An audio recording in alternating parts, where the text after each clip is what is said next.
So this is another first that I've obviously never introduced a video like this before, in that there's going to be a little clip here and then we're going to launch into the main thing. But the reason I'm doing this very quick introduction is because when I started filming today's video, as you'll see, the light was nice and dappled, and I thought, do you know what, I'm going to keep the blinds open and I'm going to keep the curtains open. But as you can see, the sun has fully come out and at this point completely flooded my face with light. So towards the end of the video, my face gets completely blown out by the sun. But when I record, I actually don't have the picture on the screen. So I don't know that's happening. I'm hoping it doesn't detract from the message. But if it does, I mean, if this isn't a lesson in overcoming your perfectionism, because my desire is to re-record this video, but I'm not going to do that. You just get to watch how the sun slowly blooms. So, yeah. I hope you enjoy it.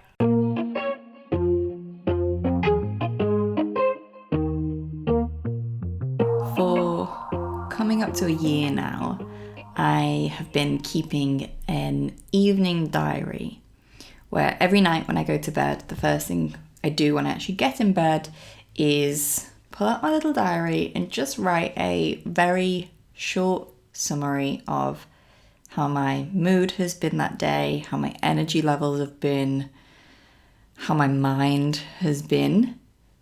And I initially started this as a process of tracking my natural cycles to understand when I have creative peaks and troughs, when I have energetic peaks and troughs. And it was through this process of tracking that I totally realized that, yes, I absolutely do follow a natural cycle.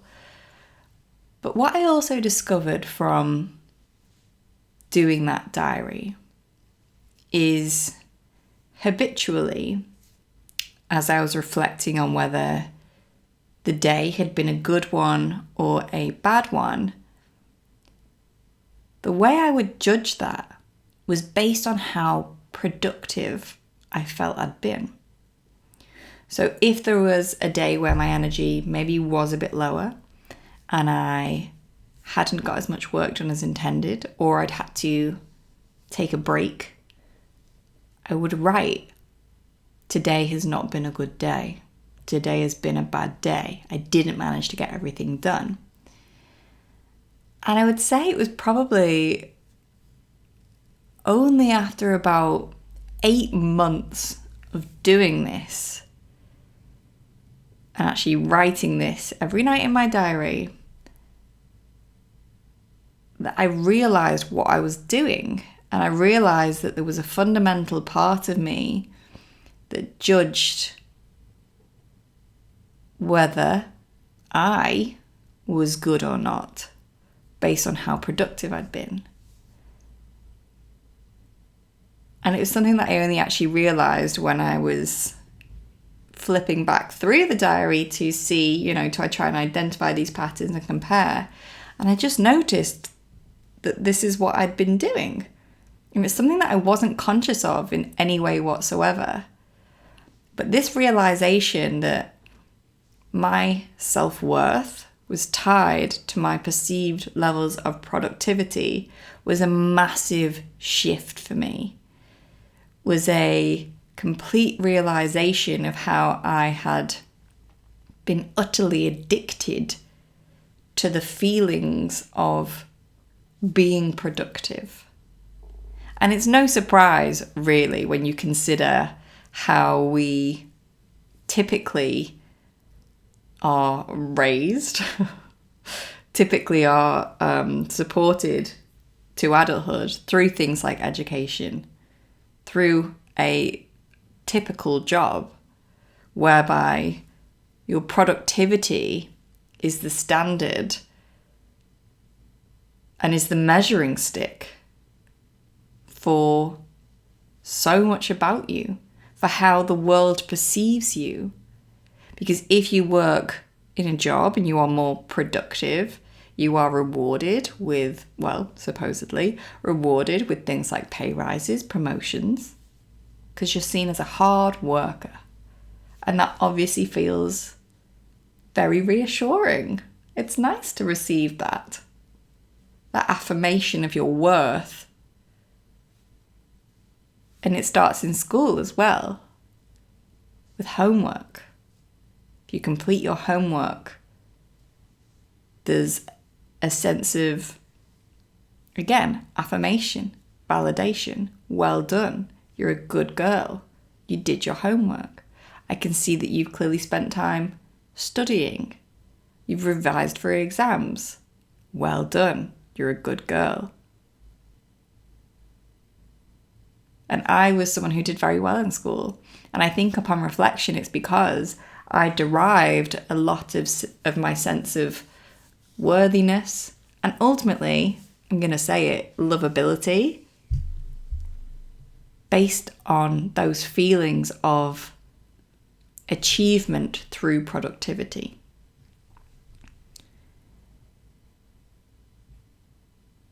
And moving into my business life, which I've been doing, it'll be 5 years this year. I've been self-employed, as it were, the director of my own company of one. It's a pattern that I'd brought through here. But it's not a pattern, although I think in the short term made me feel happy and also had some incredible rewards and incredible upsides too. Some incredible benefits to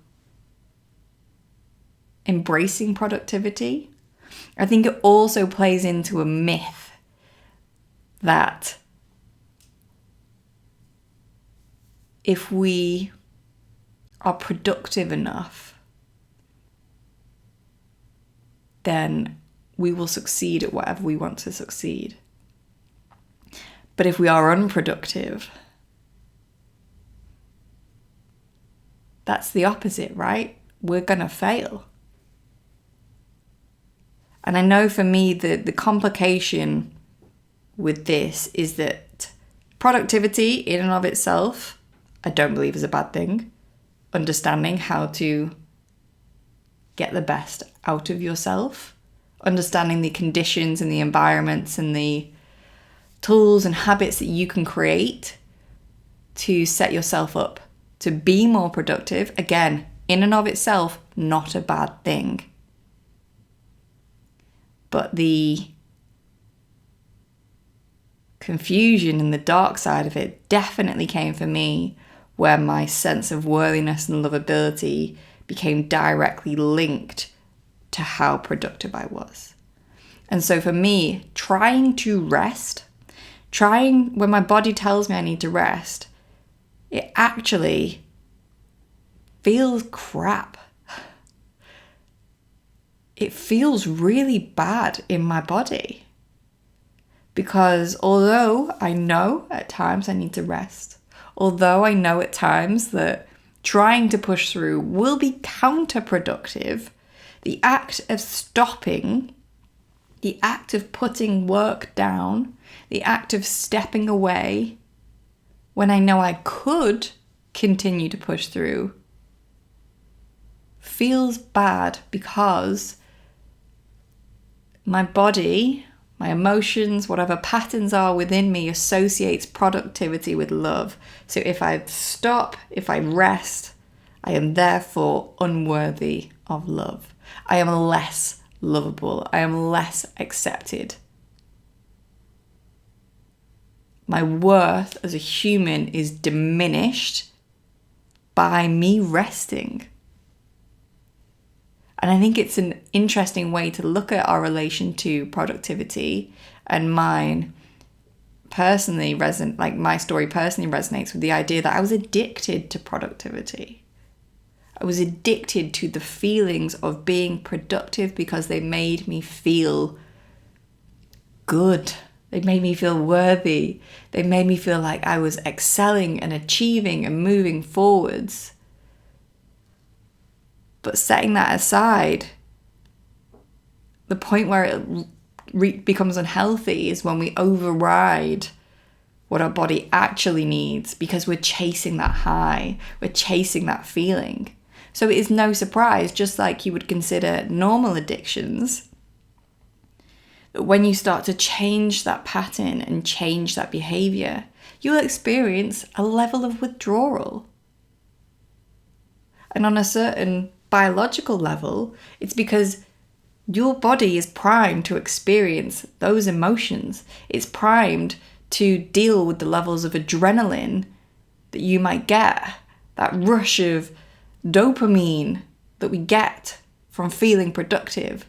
And so when we start to shift into states which decrease our levels of adrenaline, which decrease our levels of dopamine, our body will crave it, because it's like, hey, look, at a cellular level, we have totally adapted to be able to function in these conditions with high levels of these hormones. And so if you suddenly decrease those, your body doesn't know how to deal with that. We have an overproduction of the receptors for these hormones within our body at a cellular level. So it's absolutely normal to feel like shit when you're resting, if you have never really given yourself opportunity to be in that state before. So sometimes resting, even though you know it is good for you, it's what your body needs, you're exhausted, we often are unable to step back because it feels uncomfortable. And I think this is why we hear so many stories of people pushing because of the addiction to this chemical cocktail of the hormones associated with feeling productive. And then it's only when we actually hit rock bottom or our body reaches breaking point and we crash that we actually stop. But I think by becoming aware of this, we can do two things. One, we can give ourselves compassion when resting feels bad. We can acknowledge that it's okay that this feels bad, but I'm going to choose to do it anyway. But I also think it allows us to dictate our own pace. So if you're somebody who has worked Monday to Friday, 12-hour days consistently, and you suddenly think, right, I want to take every Friday off, I want to finish at 5 o'clock, that's probably not going to feel okay in your body. So instead, you might consider how you can gradually work your way towards that point, how you can slowly increase your tolerance for rest. I can't remember if I've said one or two things there. But the foundation of what I was trying to say is, one, you can adapt your journey to it, and two, with this increased awareness, you can give yourself compassion in those moments where it feels bad. And often it's something that I myself has been doing, and now I am much better now than I was when I first made that realization. My tolerance to rest is much better. My sense of worth and productivity, while still not healed or completely fixed or completely detached, is certainly loosened.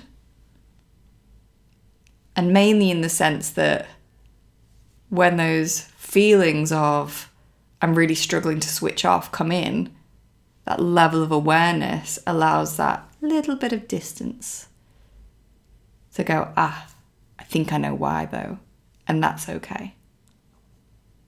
I can reaffirm to myself that even though I'm resting, it doesn't change my self-worth. Even though I'm not as productive as I might like to have been, doesn't change how lovable I am. So if you resonate with any of this, if you're somebody who feels like, yeah, do you know what? I think I probably am also addicted to productivity. Maybe just start to bring awareness to that relationship that you have with productivity. And maybe when you're not productive and you're feeling the urge to go back to work or keep pushing through, maybe just start by going, I'm going to give myself a 5-minute break. And then I'll go back to it if I feel like it. Or I'm going to sit with these feelings of discomfort in resting for 10 minutes. And if at the end of the 10 minutes, I still feel like I have this urge to go back and carry on working, you can do that. I still sometimes do that. I still sometimes know that the only way I can get relief, or one of the ways that I get relief from those feelings of like, oh gosh, I need to do this work even though I'm really tired, this is in me, and if I don't do it, I'll do it. It's not about being perfect. It's about learning to navigate your personal relationship with these things and more intentionally choose about how you choose to respond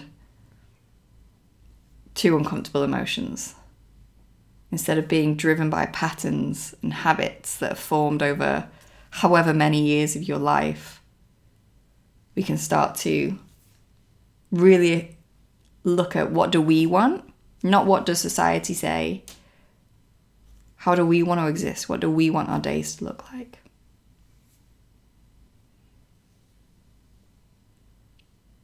There's like a whole other side to productivity that I want to talk about, but I'm not going to do it today.